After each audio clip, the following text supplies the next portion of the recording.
Now then, it's the hidden danger that could be lurking somewhere in your street. Hundreds of convicted sex offenders around the country are currently missing, with authorities having no idea of their whereabouts. Offenders are supposed to be monitored on release from prison, but figures out this morning show that police and probation officers have lost contact with 396 of them, some for more than a decade.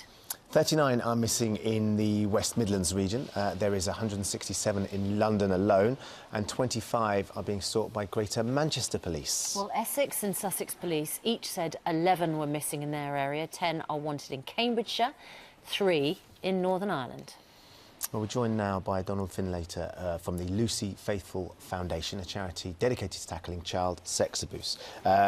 On the face of it, these look like very alarming statistics, Donald. What's your reaction to them? Look, I think they're concerning. I don't think they're alarming. Back in 1997, we didn't have a sex offender register. People couldn't be registered, however many thousands there were.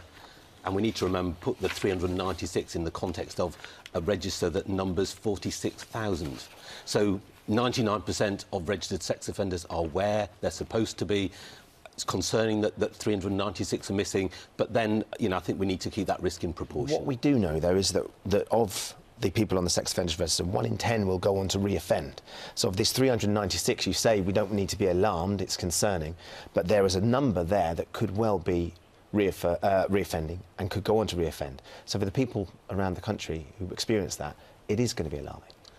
Look, I'm not going to say that there is not a problem here, but speaking as a parent and a grandparent, there is a role for the police and probation to play with known registered sex offenders. And if they're missing, then they can't play that role, of course. But there's a far bigger role for parents and carers to play in keeping their children safe. So we mustn't abdicate responsibility and presume the job of keeping children safe is a job entirely for police and probation. They have a role. I have a far, far bigger role.